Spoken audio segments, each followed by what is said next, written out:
고경명의 후손인 고유라는 사람이 영남 지방의 고령에 살았다. 그는 집안 대대로 광주에 살다가 어려서 부모를 여의고 고령현으로 옮겨와 살게 되었는데 살림이 넉넉치 않아 남의 집 품팔이를 하며 생계를 꾸려갔다.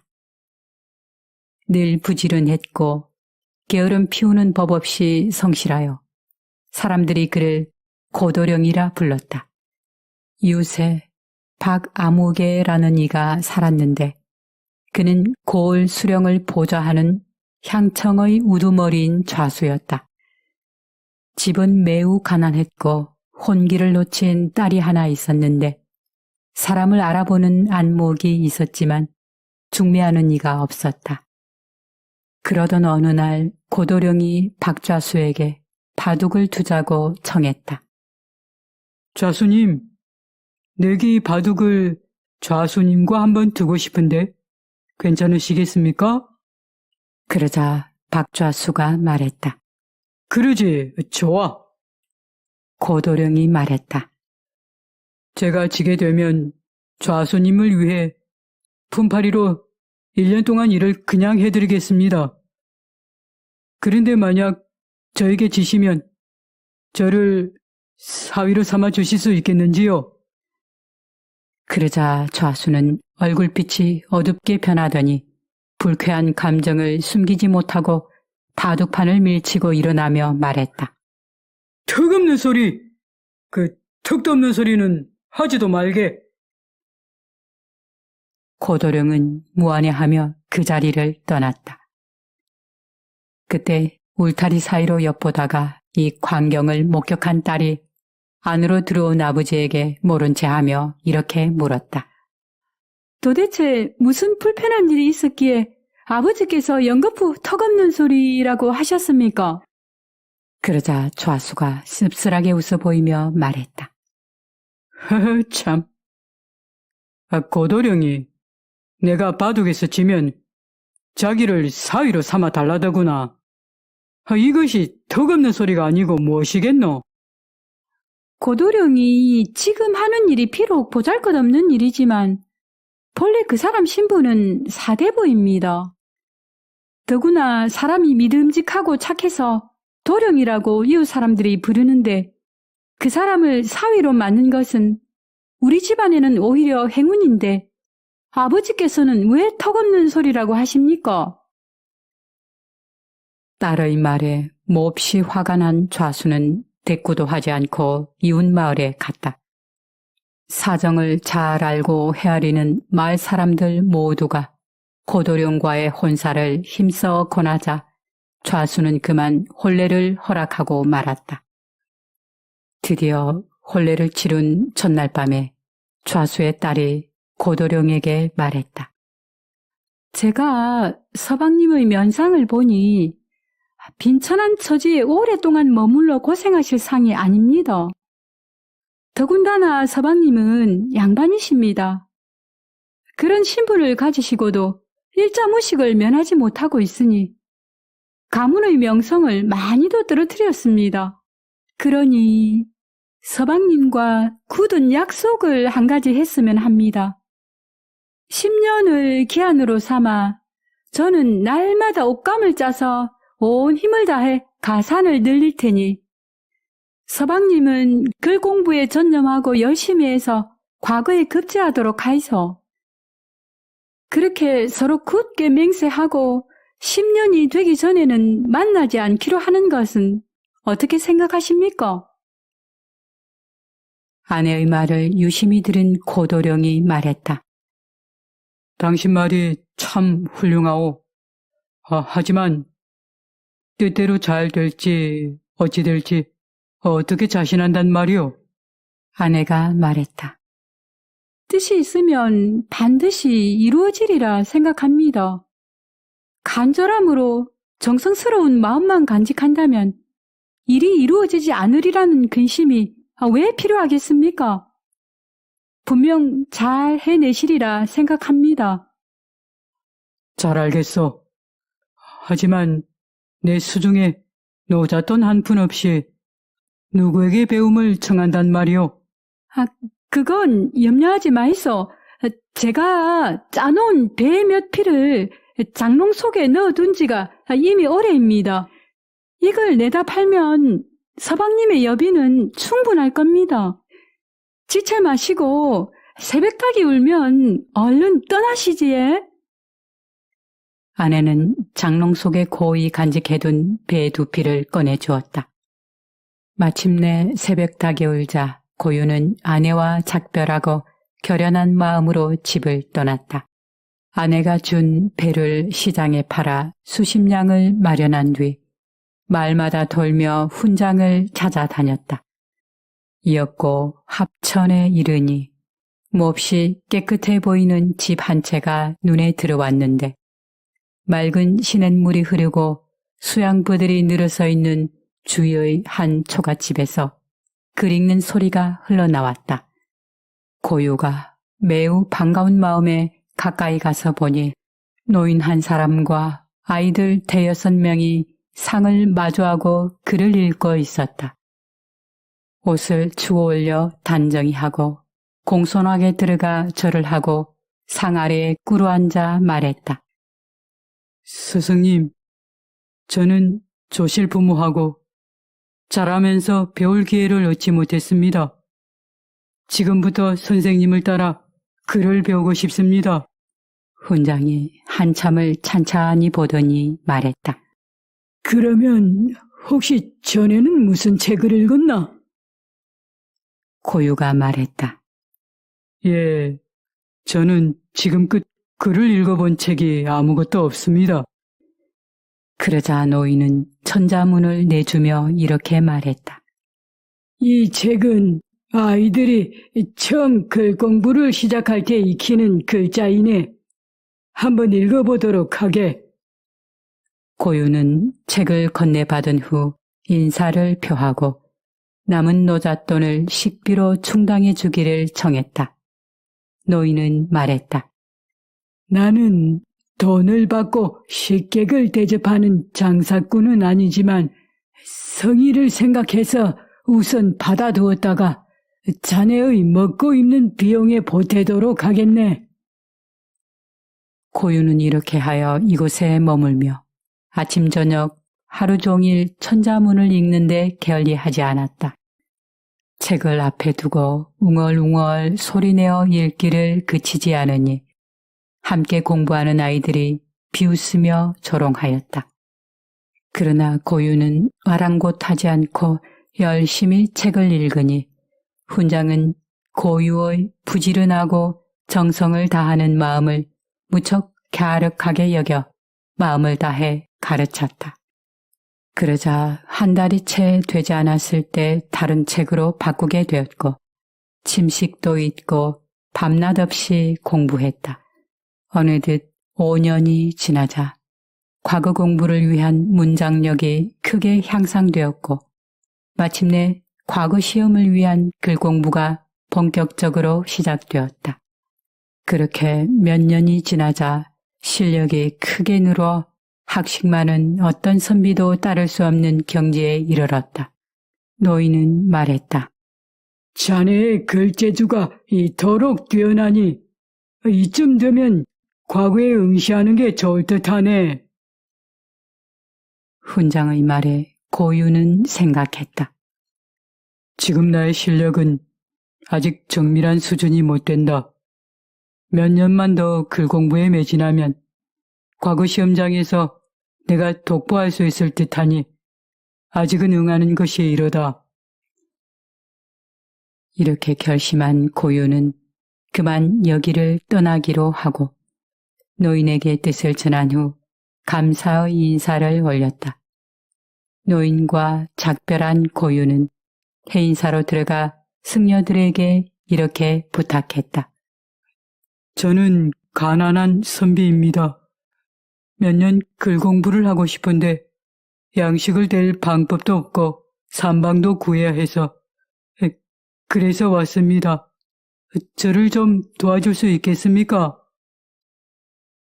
그러자 승려들이 흔쾌히 허락해 주었다.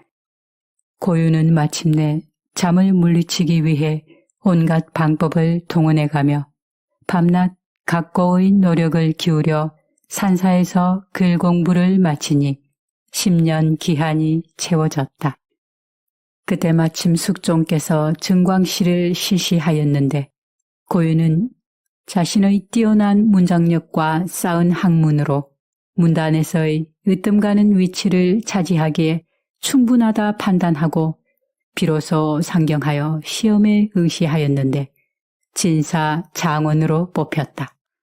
또 문관을 뽑던 문과 초시에 응해서 장원으로 뽑혔고 전시에 응시하여 을과로 합격하니 관행대로 가주서에 임명이 되었다. 그러던 어느 날 임금과 조정 대신들이 국정을 협의하고 있었는데 마침 폭우가 퍼부어 처마에 달린 방울이 요란하게 울리자 임금이 신하들에게 말했다. 여러 신하는 아뢰할 때 소리를 크게 하라. 그러자 임금의 언행을 담당하던 고유는 기주에 이렇게 기록하였다. 폭우로 처마방울 소리가 시끄러우니 큰 소리로 아뢰어라. 곁에 함께 있던 왕명의 출납을 맡아보던 승지와 사관이 각각 돌아보며 칭찬하였다. 이었고 임금이 기주를 바치라고 분부하자 그것을 몸소 열람하고는 흐뭇해하며 몹시 칭찬한 후 말했다. 자네는 누구의 후손인가? 고유가 엎드려 대답했다. 예, 신은 충신 고경명의 후손입니다. 그러자 임금이 고개를 끄덕이며 말했다. 재봉이 아주 훌륭한 후손을 두었구나. 그럼 부모는 어디 있는가? 고유가 말했다. 신은 조실 부모하고 떠돌다 영남 땅으로 옮겨왔습니다. 그러자 임금이 또 물었다. 그럼 아내는 어디 있는가? 그러자 고유는 혼례를 치르고 첫날 밤에 아내와 굳게 맹세하고 헤어져 지금껏 지내왔다는 사연을 상세하게 아뢰었다. 임금이 또 물었다. 그럼 아내 소식은 종종 듣고 지냈는가? 집 떠난 지 벌써 10년이 지났는데. 고유가 말했다. 굳게 맹세한 기한은 되었지만 아직 아내의 소식을 듣지 못하였사옵니다. 고유의 사연에 매우 감탄한 임금은 고유를 특별히 고령 현감으로 임명하고 말을 지급해 금이 환양의 영광을 누리게 하였다. 고유는 임금의 은혜에 감사하며 공손하게 절을 올리고 떠났다. 임지로 가던 도중에 고유는 수행인들을 역관에 남겨두고 해진 도포에 찢어진 삿갓 차림으로 먼저 장인인 박좌수의 집을 찾아갔다. 그런데 집은 황폐하였고 사람도 살지 않았다. 퇴락한 마을엔 예전에 알고 지내던 사람이라곤 보이지 않았다. 이웃 사람들에게 박좌수 집의 사정을 물으니 모두들 이런 대답이었다. 박좌수라는 분은 이미 세상을 뜨셨다오. 하나 있는 외동딸은 고도령이라는 사람한테 시집을 갔는데 신혼 첫날 밤에 신랑이 이유 없이 집을 나가 10년이 되도록 살았는지 죽었는지 그 생사를 모른다오. 그의 아내가 매우 현숙한데 가산을 불리더니 지금은 어느덧 거부가 되어 엄청난 땅을 소유하고 있어. 저 보이는 저 산을 돌아가면 약 100여 호쯤 되는 큰 마을이 하나 나오는데 그게 다 그 집 하인들이 사는 곳이라 사람들은 그곳을 고도령 마을이라고들 부르지요. 그리고 한 10살쯤 되는 고도령의 유복자가 있는데 꽤나 영특해서 글방 선생을 모셔다 글 공부를 시키고 있다지요. 마침 그 댁에서 거지들을 위한 큰 잔치를 베풀며 혹시 모를 고도령의 소식을 알아보고 있을 터인데 아마 당신도 거길 가면 술과 음식을 배불리 먹고 노잣돈도 얻을 수 있을 것이요. 이웃 사람들에게 이 말을 들은 고유는 출중한 아내의 지략에 깊이 감탄했다. 고유는 고령현 관속들과 미리 약속하였다. 고도령 마을 근처에서 대기하고 있다가 피리 소리가 나면 일제히 문 앞으로 대령하라는 것이었다. 고유가 마침내 고도령 마을을 찾아 들어가니 과연 마을 안에는 집들이 빼곡하게 늘어서 있고 곡식이 산처럼 높게 쌓여 있었으며 숲 사이로 100칸 정도 되는 큰 기와집이 보였다. 고유는 둔하고 어리석어 보이는 얼굴 표정을 짓고 일부러 초라한 거지 행세를 하며 그 집 문 앞에 이르러 안을 살피니 떠돌이 거지들이 뜰에 가득했다. 그리고는 곧장 대청으로 올라갔다. 늙은 글방 선생인 듯한 노인이 갓을 쓰고 앉아있고 아이 하나가 책을 받들고는 곁에서 공손히 앉아있었다. 그 광경을 본 고유가 말했다. 저는 구글함에 돌아다니는 사람인데 감히 밥 한 그릇 은덕을 베풀어 주시길 청하옵니다. 그러자 아이가 절하고 물었다. 존성을 알고 싶사옵니다. 그러자 고유가 말했다. 나의 성은 고시일세. 아이가 당황하며 급하게 안채로 들어갔다가 잠시 후에 다시 나와 물었다. 그럼 손님의 처가 성씨는 어떻게 되시는지요? 내 장인이 박좌수라고 하네. 바로 이때 고유의 아내가 문틈으로 엿보니 과연 고도령이었다. 아내는 급히 아이를 불러 고유를 안채로 맞이하게 했다. 마침내 상봉한 부부가 서로 껴안고 통곡하였다. 고유가 말했다. 내가 집을 떠날 때 당신한테 받은 배 몇 피를 팔아 수십 냥의 노자로 마련하였는데 서당을 찾아다니다가 그만 도중에 강도를 만나 노자를 다 빼앗기고 말았어. 그 뒤로 그를 배우려고 서당을 두루 찾아다니며 사정을 얘기해 보았지만 가는 곳마다 모두 고개를 저었어. 결국 이리저리 떠돌아다니며 남의 집에서 밥을 빌어먹다 이제서야 돌아왔구려.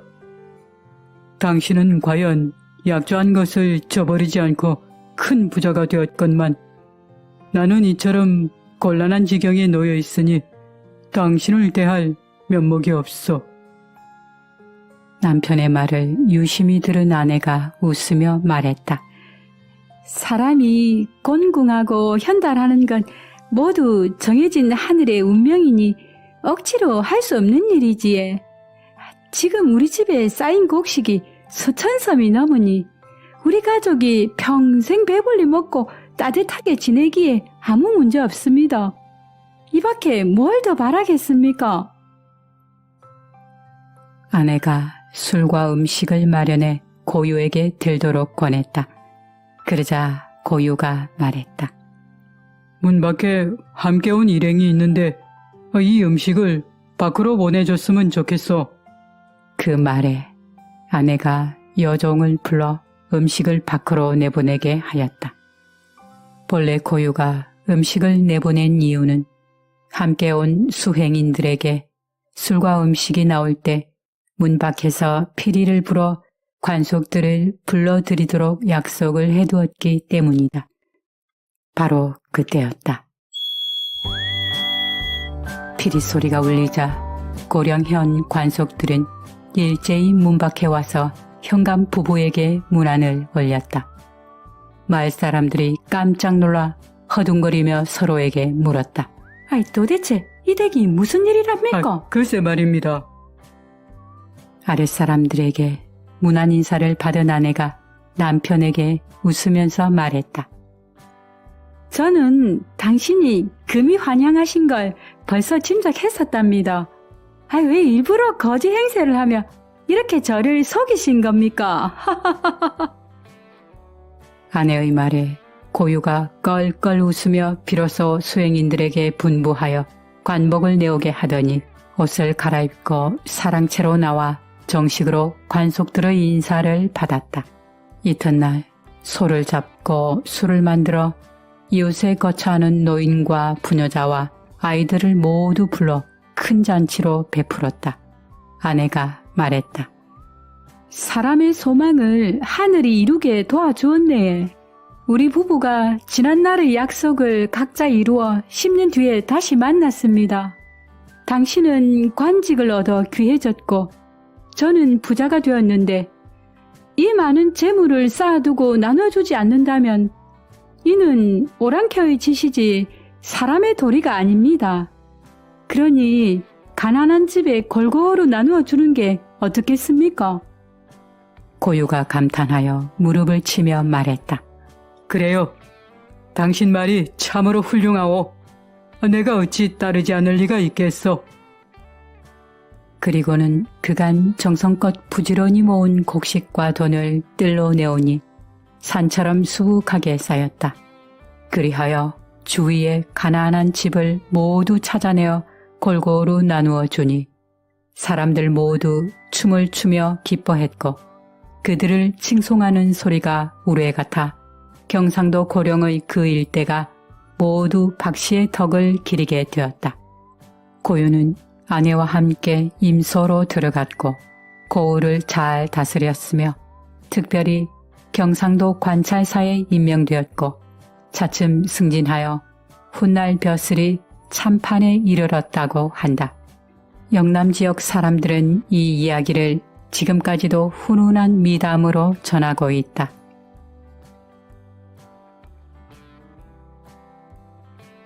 부부의 10년 맹약이 남편은 출세하여 금이 환향으로 돌아와 고을을 잘 다스리게 되었고 탁월한 지략으로 거부가 된 아내의 가사는 이웃과 함께 나누는 삶을 살게 되니 고령 박씨 집의 전해져 오는 이 훈훈한 이야기가 가슴까지 따뜻하게 만들어주는 듯합니다.